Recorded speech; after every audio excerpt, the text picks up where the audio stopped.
Hello, welcome back to Zekism, and we are talking about episode 5 of Daredevil Born Again, which I think was a really sweet, thoughtful episode that rewarded anybody that had been around Daredevil since season 1 of that Netflix show over 10 years ago. I think there were lots of nods and lots of references in the show. I think there was very much lots of flashbacks to reconstructed scenes from that season on, the explosive episode 4.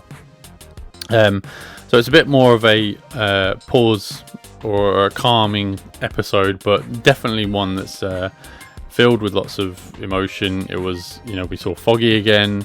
We saw flashbacks to Kingpin, Vanessa, Wesley, Matt as well, back in the day, before Karen Page even entered their life. So I thought it was a really great episode, personally. I don't know what the reaction is online. I'd imagine it's probably negative, because most of the show seems to be drumming up either overly positive or really negative. So, I'm somewhere in the middle towards good, because I really enjoy the show.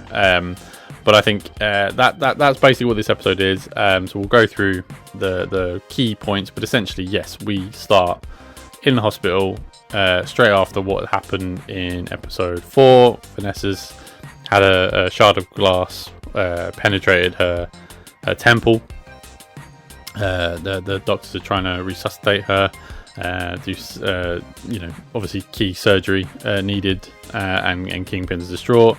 We've got Buck and Daniel and Powell as well, sort of supported him in the hospital, and sort of, Powell's been sent out to get Bullseye and Daredevil, who obviously Fisk is blaming for what went down with Vanessa. Vanessa also got shot off, if you remember, at the end of episode 4 on Bullseye. So Bullseye is struggling with that shot, and it looks like all hope is lost for him as well.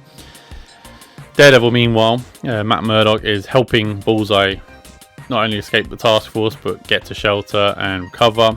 Now, all of this is happening amongst, like I said, flashbacks to, even prior actually to season 1.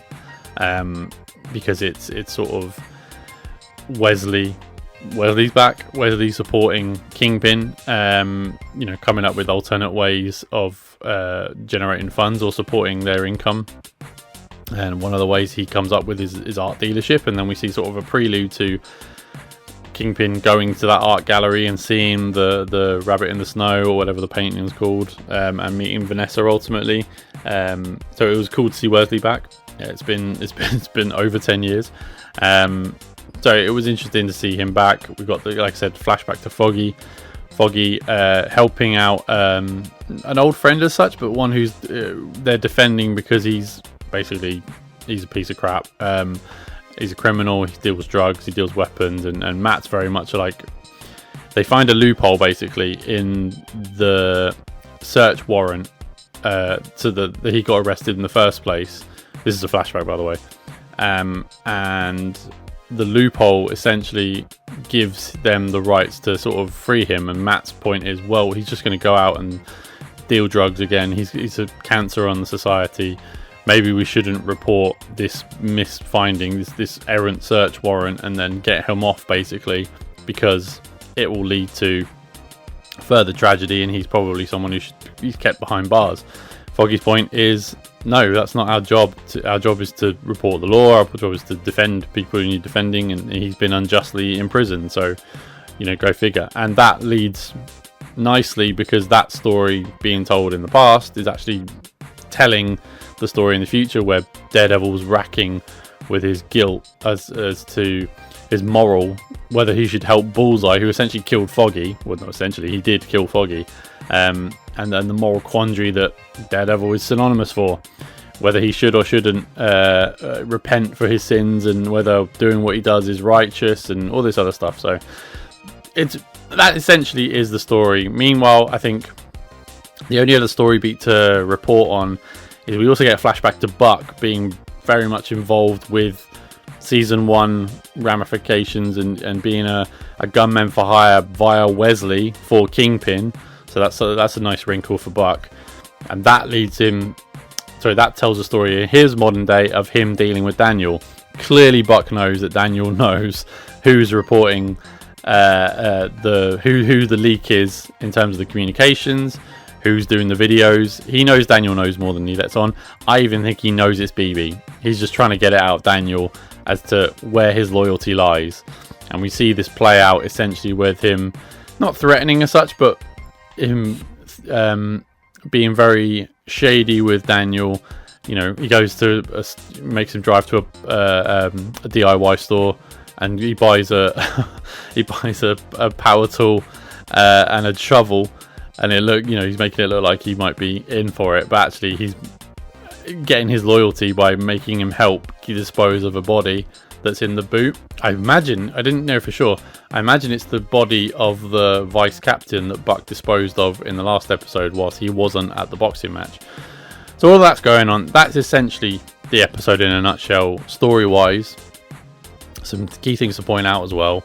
In the end, we have a very touching scene where, amongst flashbacks of Kingpin and Vanessa walking on the beach that they referred to in earlier episodes as well, and also the purchasing of the painting. You know, that famous scene from episode 1 of season 1 where Kingpin's looking at the painting and Vanessa, and they get talking. They're meeting essentially.